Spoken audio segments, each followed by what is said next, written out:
Kita bahas 3 materi, mulai dari bagaimana penyakit kronik pada anak, manajemennya bagaimana, lalu penyakit jantung pada anak sampai dengan ASCAP-nya. Lalu ada satu video yang sudah saya upload juga ke Learning Management System ITS terkait dengan urinary system. Nah, untuk perkuliahan kali ini, karena sebenarnya total materi yang saya sampaikan begitu di semester kali ini untuk di keperawatan anak adalah 5 submateri gitu ya, yang 5 submateri akan disampaikan oleh Bu Ani. Nah, kemudian karena kemarin sudah 3 materi, jadi untuk minggu ini agak lebih longgar, jadi ada satu materi yang akan kita bahas. Lalu nanti ada satu materi lagi terkait dengan perioperatif pada anak gitu ya, soal keperawatan perioperatif pada anak. Nanti itu setelah UTS. Baik, kali ini di video kali ini saya akan sedikit menjelaskan begitu ya tentang endocrine abnormalities in childhood. Untuk slide-nya berbahasa Inggris, tapi insya Allah mudah dipahami. Kemudian nanti saya akan menjelaskan dalam bahasa Indonesia begitu. Nanti setelah Bapak Ibu semua sudah menyaksikan video ini, video penjelasan ini, harapan saya setelah ini kita akan banyak berdiskusi begitu. Jadi nanti akan ada forum diskusi di Kulon ITS, lalu kita bisa banyak berdiskusi di situ begitu ya. Jadi kita sedikit berbeda. Kalau dari kemarin mungkin kita selalu melewat Zoom begitu ya, penyampaian materi lewat Zoom, lalu kita interaktif. Nah, kita coba menu-menu lain atau fasilitas lain di LMS ITS atau Kulon ITS yang bisa kita gunakan gitu ya. Mungkin nanti boleh disambi kalau misalnya Bapak Ibu sedang jaga shift siang begitu, boleh sambil disambi, tapi kita bisa sambil berdiskusi begitu harapannya. Baik, langsung saja.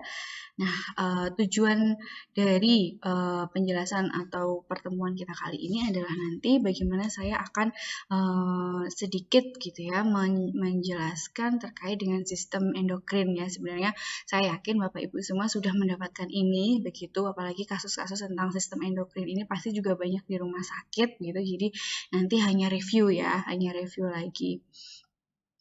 Kemudian kita bisa tukar ilmu apa yang sudah Bapak Ibu dapatkan gitu ya kalau di rumah sakit langsung mengelola pasien gitu. Kemudian nanti kita bisa saling bertukar informasi terbaru gitu. Kemudian yang kedua adalah bagaimana nanti akan saya paparkan terkait dengan endocrine problem in childhood. Artinya adalah beberapa permasalahan terkait dengan sistem endokrin ini pada anak gitu ya. Kalau sistem endokrin itu kan secara menyeluruh, tapi penyakitnya nanti akan ada beberapa penyakit yang berkaitan dengan sistem endokrin begitu. Lalu yang ketiga adalah bagaimana penjelasan terkait dengan adanya penyakit atau masalah di endokrin pada anak ini sebagai atau dilihat sebagai permasalahan kronis atau penyakit kronis pada anak. Jadi nanti digabungkan dengan materi pertama kita sudah mempelajari atau diskusi terkait dengan penyakit-penyakit kronik yang terjadi pada anak.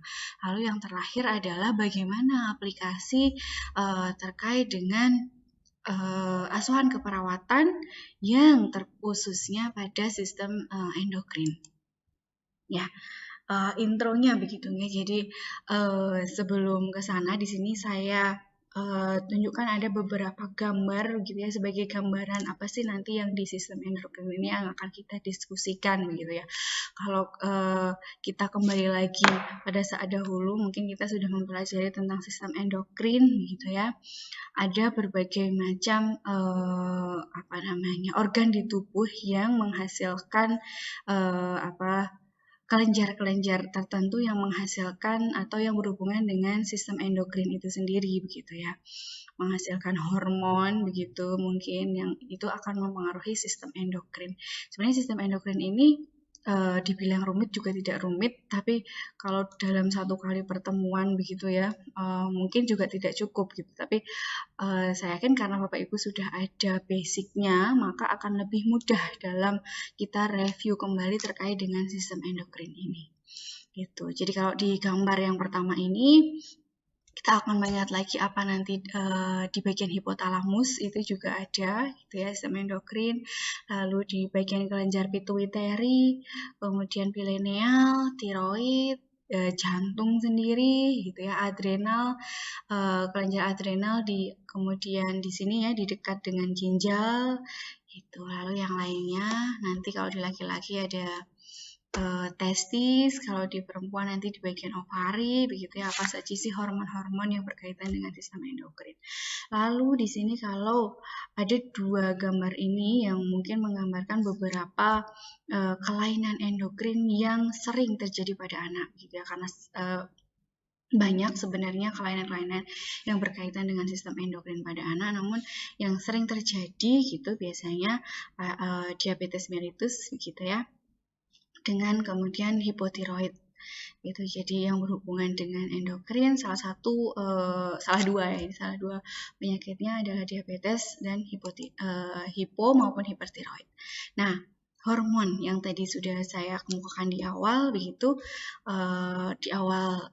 diawali dengan di hipotalamus gitu ya. Di hipotalamus dia akan melepaskan hormon, banyak hormon di sini gitu ya. Kemudian ada juga kalau yang di kelenjar pituitary di dekat hipotalamus.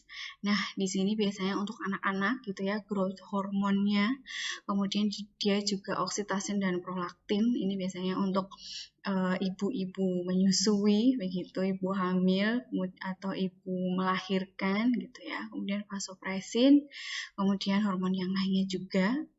Kemudian kalau di tiroid ya ada T3, T4 dan kalsitonin. Kemudian kalau di paratiroid namanya paratiroid, hormonnya paratiroid.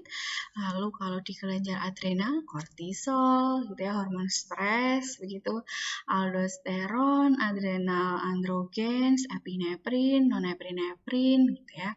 Nah, kemudian di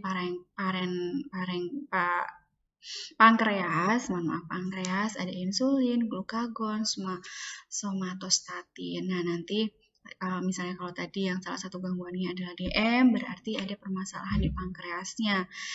Bagaimana sekresi insulinnya itu biasanya terjadi gangguan di pankreas ini gitu. Kalau pada anak biasanya DM1 yang memang bawaannya produksi insulinnya itu ada gangguannya. Kemudian kalau di ovari gitu ya, kalau perempuan maka ada estrogen dan progesteron. Kemudian kalau di laki-laki ada testosteron. Nah, kemudian kalau kita berbicara terkait dengan endokrin begitu, maka kita akan membahas terlebih dahulu bagaimana mekanisme umpan balik atau di dalam tubuh kita itu bagaimana mekanismenya sistem endokrin ini begitu ya. Pusatnya itu dari mana, kemudian jalannya kemana, kemudian sampai akhirnya pada target organ endokrin. Target organ endokrin yang saya maksud adalah yang sebelumnya. Jadi apakah di ginjalnya, apakah di pankreasnya, atau apakah di ovariumnya. Nah, tapi sebelum ke target organ itu pastikan ada jalannya hormonnya itu bagaimana jalannya. Nah, itu disebut dengan mekanisme umpan balik begitu ya, mekanisme umpan balik. Nah, di sini di gambar ini menjelaskan pada kita bahwa mekanisme atau level mekanisme umpan balik dari bagaimana perjalanan sistem endokrin itu ada 3 begitu.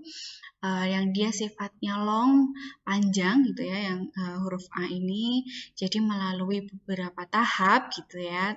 Kemudian kalau yang short dia pendek begitu. Jadi kalau yang long itu bisa langsung begitu. Kalau di sini digambarkan dari target organ langsung ke hipotalamus begitu, feedback adalah kembali begitu ya, di feedback kembali. Tapi kalau yang short loop dia tidak langsung, tapi dia melewati ini dulu gitu ya, yang B begitu, yang sini.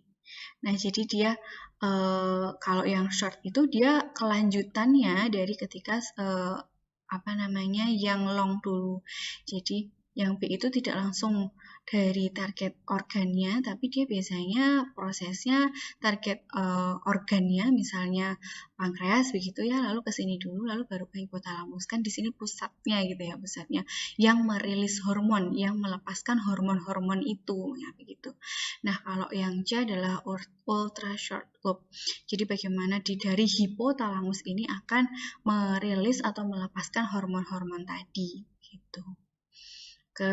Kalau ini berarti ke pituitary, kemudian baru ke target organnya gitu. Kemudian, nah ketika kita berbicara mengenai endokrin, lalu salah satu hormon gitu ya, salah satu hormon di anak yang sangat penting adalah growth hormone atau hormon pertumbuhan begitu.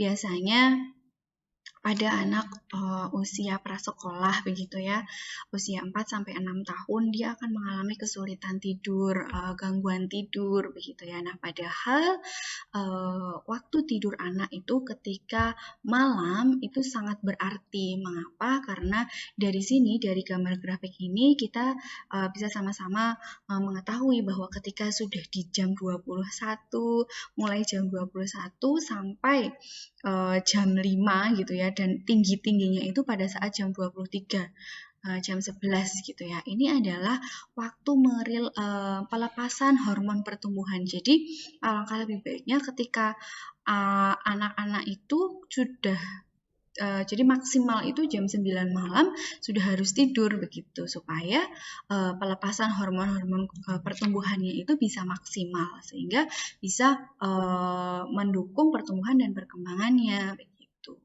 Kemudian berbeda juga kalau misalnya hormonnya kortisol gitu ya, jamnya gitu akan berbeda dengan kalau kortisol kan biasanya hormon stres begitu ya. Kalau yang growth hormone itu sudah pasti biasanya pada anak-anak gitu, maka di jam ini jam 21 kemudian dia akan sangat ekspres atau dirilis, sangat produksinya juga sangat tinggi itu pada saat jam 23 lalu dirilis. Jadi proses pemproduksian dan melepaskan hormonnya itu sangat efektif ketika di jam 21 sampai jam 5, tapi maksimal waktunya pada jam 23 gitu. Jadi ketika jam 11 akan terjadi proses produksi dan pelepasan hormon yang mendukung untuk pertumbuhan dan perkembangan anak gitu. Karena kalau di sini growth hormone, kalau growth memang pertumbuhan, tapi pertumbuhan dan perkembangan kan berjalan dengan beriringan. Jadi ketika growth hormonnya bisa tercapai dengan baik, maka itu pula akan mendukung perkembangan anak. Nah, tadi yang saya jelaskan begitu ya, bagaimana sih prosesnya di dalam sirkulasi sistem sirkulasi tubuh kita, bagaimana kok bisa endokrinnya itu atau hormonnya itu, di dalam endokrin ada hormonnya itu bisa mempengaruhi masing-masing target organnya gitu ya. Nah, ini merupakan konsep dasar bagaimana mekanisme kerja hormon. Jadi kalau tadi hormonnya kan ada beberapa sesuai dengan masing-masing organnya begitu ya, tapi sistem kerjanya atau mekanisme kerja dari hormonnya itu sama gitu ya. Nah, kalau kita bisa lihat di sini, ini adalah hormon, yang merah ini hormon, lalu ini adalah sel endokrin. Nah, sel endokrin ini akan melepaskan hormon. Kemudian di sini adalah gambar perbesaran dari sistem sirkulasi. Jadi dia masuk dalam sistem sirkulasi kita, lalu dirilislah hormon ini begitu ya, dilepaskanlah hormon ini kepada target target organnya. Di organnya itu di mana begitu, endokrin sel. Jadi endokrin sel ini kan tadi masing-masing organnya, nah dia akan dilepaskan lalu akan ditangkap gitu ya, ada reseptor yang menangkapnya gitu. Nah, ini namanya proses endokrin signaling atau pemberian sinyal dari endokrin begitu. Kemudian ini ada namanya interstitial space gitu ya, sela begitu, sela di antara sel-sel begitu. Lalu ini ada reseptor. Nah, ini namanya parakrin signal parakrin. Jadi begini prosedurnya, tapi kalau yang autokrin, jadi dia secara otomatis gitu ya, ya kembali ke organ itu sendiri begitu. Kalau ini kan ketika dilepaskan hormonnya oleh sel endokrin, kemudian ada space-nya atau selanya, lalu dia ada diterima di reseptor sel yang lainnya begitu. Kalau ini auto adalah di sini sendiri begitu ya, kan namanya sistem endokrin itu bagaimana hormonnya itu dilepas lalu nanti diterima di reseptor, ada reseptor penerimanya gitu ya. Ini namanya auto. Kalau ini intracranial signal adalah di dalam sel endokrin itu sendiri. Baik, nah kalau kita membicarakan terkait dengan sel, kalau tadi kan kita ada sel begitu ya, sel endokrin. Nah, di dalam masing-masing sel itu akan ada komunikasi sel. Nah, jadi bagaimana antar sel itu memiliki komunikasi supaya bisa melakukan metabolisme dengan baik, melakukan actionnya atau kerjanya dengan baik begitu. Nah, ada beberapa komponen di dalam sel komunikasi, dalam komunikasi sel. Yang pertama adalah extracellular signal module. Inilah yang akan dilepaskan. Nah, kemudian yang tadi reseptor, yang di organ kemudian ada reseptor atau penerimanya, dia adalah protein bentuknya. Nah, kemudian di dalamnya prosesnya itu ada komponen namanya intraseluler gitu ya. Kalau ini kan yang di luar, kemudian ada reseptornya. Nah, di dalam lapisan setelah reseptor protein adalah intraseluler protein. Sama-sama dari semuanya ini protein begitu ya, tapi memiliki fungsi masing-masing gitu. Lalu setelah itu adalah ada target protein. Dia targetnya mau untuk apa gitu ya. Kalau di sini dia untuk, kalau bentuknya seperti ini, digambarkannya seperti ini adalah metabolisme enzim. Kemudian kalau di sini adalah untuk regulasi dari gennya. Kemudian kalau di sini adalah untuk pembentukan sel atau untuk perpindahan selnya. Gitu. Jadi tergantung dari mananya tadi.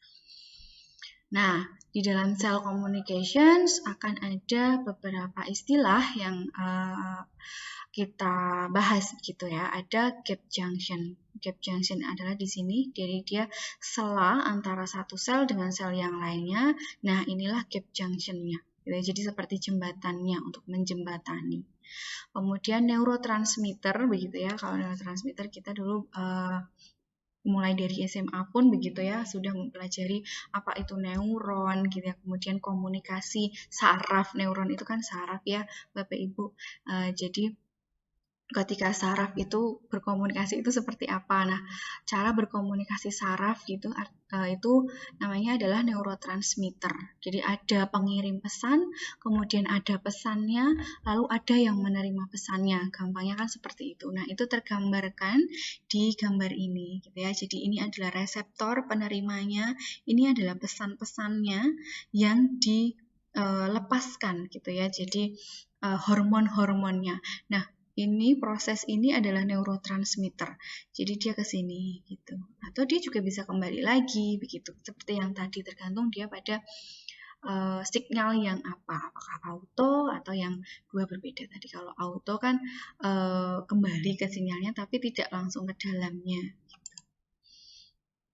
Nah, kalau kita meresum atau membuat rangkuman dari konsep inti dari konsep sistem endokrin adalah sistem ini adalah sistem dari sel ke sel komunikasi. Jadi bagaimana di dalam sistem endokrin itu kan ada sel-sel. Nah, bagaimana sel-sel itu saling berkomunikasi begitu. Kemudian endokrin sistem sendiri merupakan regulator atau penggerak begitu ya, penggerak di dalam tubuh manusia, di dalam tubuh anak gitu ya. Kemudian sistem endokrin ini bukan proses yang pendek begitu ya, tapi proses yang panjang. Sistem kerjanya, action kerjanya itu dalam jangka waktu yang panjang, tidak hanya langsung begitu ya. Ya seperti growth hormone tadi. Jadi setiap hari ketika di jam pada saat dia akan diproduksi tinggi di jam 23 begitu, maka setiap hari itu akan sistemnya itu akan selalu bekerja dan itu akan mempengaruhi atau akan selalu berulang-ulang sistem kerjanya itu selama anak itu kalau anak kan sampai usia 18 tahun gitu ya, growth hormone. Nah, kalau tadi kita sudah membahas sedikit review tentang bagaimana sistem endokrin itu sendiri, begitu ya, sistem kerjanya,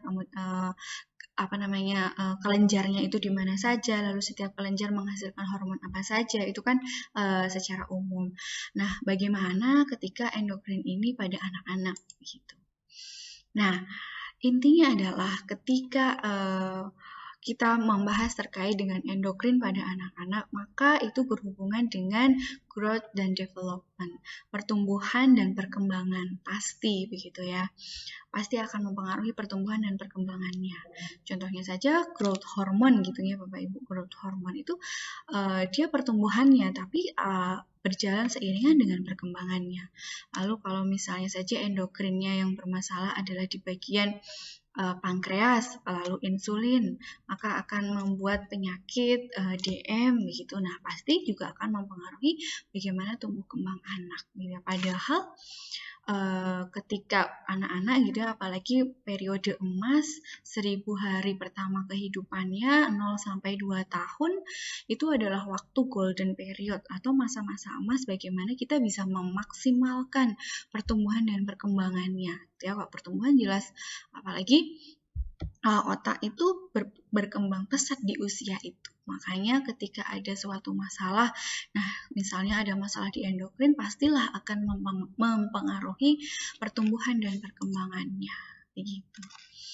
Nah, ini kalau yang tadi bagaimana kita ketahui secara bersama-sama, sistem endokrin merupakan sistem sel komunikasi sel antar sel, kemudian bagaimana endokrin adalah sistem regulasi di dalam tubuh anak, kemudian sistem endokrin itu sistem kerjanya itu sistem kerja yang long term atau dalam jangka waktu yang panjang, di mana akan mempengaruhi tumbuh kembang anak. Intinya di sini, gitu ya.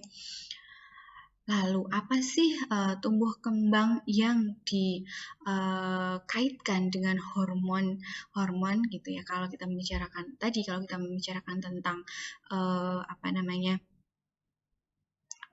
endokrin, maka akan berkaitan dengan hormon. Lalu apa saja sih affected, jadi yang dampaknya begitu ya, dampaknya ketika ada permasalahan hormonal ini yang berhubungan dengan endokrin. Nah, salah satunya adalah jelas nanti akan ada permasalahan dengan body weight-nya, berat badannya. Nah, biasanya bermasalah juga tinggi badannya kalau berat badannya bermasalah. Lalu perkembangan sekundernya gitu ya. Perkembangan sekunder kalau pada perempuan muncul payudara, kemudian kalau pada laki-laki kumis, begitu ya, payudara membesar maksudnya. Kalau pada perempuan payudara membesar, kemudian kalau pada laki-laki muncul kumis, begitu ya. Lalu bermasalah juga dengan metabolismenya, bagaimana karbohidratnya, proteinnya, lemaknya, vitamin, mineralnya gitu ya. Ini kan adalah komponen yang mempengaruhi metabolisme, maka akan sangat memungkinkan metabolisme anak itu terganggu. Lalu ternyata juga mempengaruhi kognitif dari anak ketika ada permasalahan dengan hormonnya, gitu ya. Lalu ada keseimbangan cairan dan elektrolit ya. Kalau misalnya hormonnya yang terganggu adalah DM gitu ya, hormon di insulinnya di di organ pankreasnya gitu ya, maka nanti akan terjadi gangguan di ketidakseimbangan cairan dan elektrolit gitu. Contoh-contoh permasalahan endokrin pada anak gitu ya. Jadi ini sejalan dengan pertumbuhan gitu ya. Mungkin bisa juga bahkan anak mengalami pendek gitu ya. Pendek gitu atau bisa juga nanti mengarah ke stuntingnya juga. Jadi kalau ke stunting itu kan karena nutrisinya begitu ya, nutrisinya bermasalah. Nah, tapi selain dari nutrisi kan juga dipengaruhi dari penyakit, misalnya ada penyakit penyertanya. Nah, itu akan mempengaruhi bagaimana pertumbuhannya. Lalu selain dia mungkin pendek begitu ya, tidak kurus, tidak hanya kurus tapi juga bisa obesitas gitu ya. Lalu DM itu sendiri. Lalu atau DM yang khusus diabetes insipidus. Lalu kalau di kelenjar tiroid, maka jika gangguannya adalah di kelenjar tiroid, hormonnya bermasalah, dia akan mengalami hipo atau hipertiroidisme, gitu ya, kelebihan atau kekurangan tiroidisme. Lalu genital ambiguity, gitu ya, kalau growth hormonnya bermasalah, mungkin ya genital ambiguity. Jadi hormon yang sekunderinya mungkin yang perempuannya lebih tinggi begitu dibandingkan dengan hormon yang laki-laki, mungkin nanti akan bermasalah ke genital ambiguity gitu ya. Laki-laki tapi kok ada pembesaran payudara begitu. Kemudian bermasalah juga dengan pubertas anak. Nah, kemudian endokrin ini gitu ya kan, karena kerjanya saja dalam jangka waktu yang panjang. Ketika ini bermasalah pada anak, maka menghasilkan problem kronik gitu ya. Jadi masalah kronik, penyakit kronik pada anak, karena penyakit ini juga akan diderita atau dialami oleh anak dalam jangka waktu yang panjang, dalam jangka waktu yang lama. Kemudian ada bagaimana karakteristik umum pada penyakit kronik begitu ya. Sudah kita ketahui bersama ketika membahas penyakit kronik, yang namanya penyakit kronik adalah long term atau dalam jangka waktu yang lama begitu ya, lebih dari 6 bulan gitu ya. Kemudian yang kedua adalah relapse or acute exacerbation, artinya adalah bisa sampai relapse anaknya. Kemudian karena long term, kemudian relapse, ketika penyakit kronis ini tidak bisa disembuhkan, tapi hanya bisa dikontrol gitu. Nah, penyakit-penyakit kronik ini, contohnya di sini misalnya patient growth development, kemudian bagaimana long term medical terapinya, gitu ya, apa sih yang dibutuhkan, masalah-masalahnya, kemudian yang sering terjadi pada anak begitu, biasanya apa saja. Jelas anak-anak itu growth development atau tumbuh kembangnya akan bermasalah. Lalu bagaimana penggunaan farmakologinya pasti dalam jangka waktu yang panjang begitu. Kemudian kebutuhan akan edukasi kepada pasien itu sendiri, keluarga gitu ya. Kalau pada anak-anak jelas kita harus family center care gitu. Kemudian bagaimana cost-nya, biayanya begitu ya.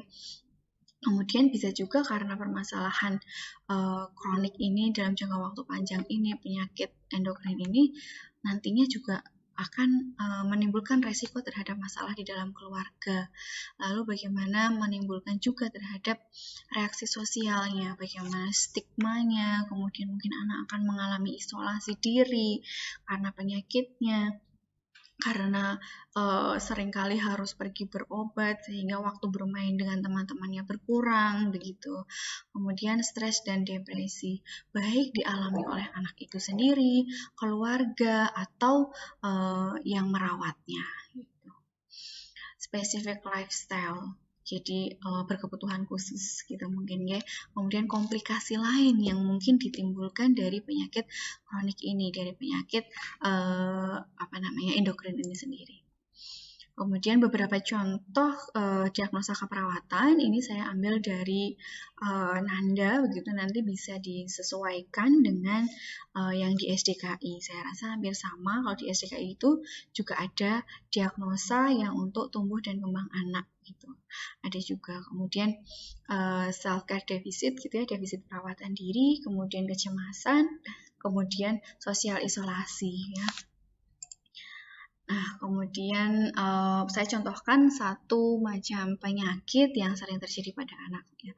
Sebenarnya tidak hanya DM, mungkin yang lain juga bisa terjadi begitu ya gangguan endokrin yang lainnya, tapi yang paling sering di Indonesia gitu adalah yang DM gitu. Kemudian DM ada beberapa tipe, tapi yang banyak sering terjadi pada anak adalah DM tipe 1 yang insulin dependensi, bagaimana produksi insulinnya itu bermasalah. Kemudian ciri khasnya untuk yang 3P, polifagi, poliuri, polidipsinya itu tidak jelas, tapi anak mengalami ketoasidosis begitu. Ketoasidosis DM itu ditandai dengan gula darahnya lebih dari 300 mg per desiliter, lalu dia ketourin begitu ya, dan asidosis.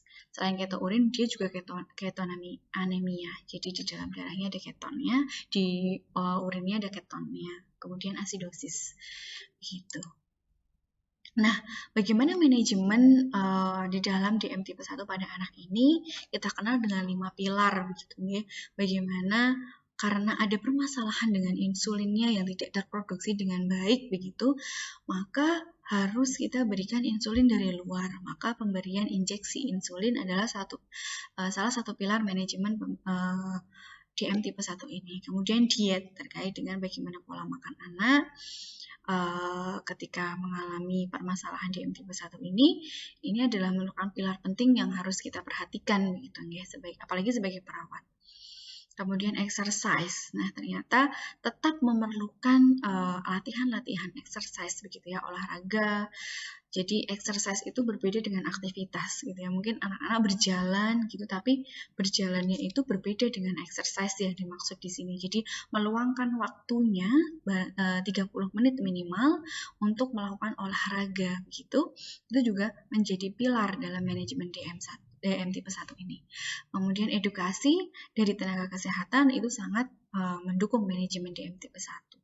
Kemudian self-monitoring, bagaimana biasanya pasien-pasien yang anak dengan DM ini keluarganya sudah terbiasa memonitor level gula darahnya gitu. Bagaimana mengecek gula darahnya itu juga sudah paham.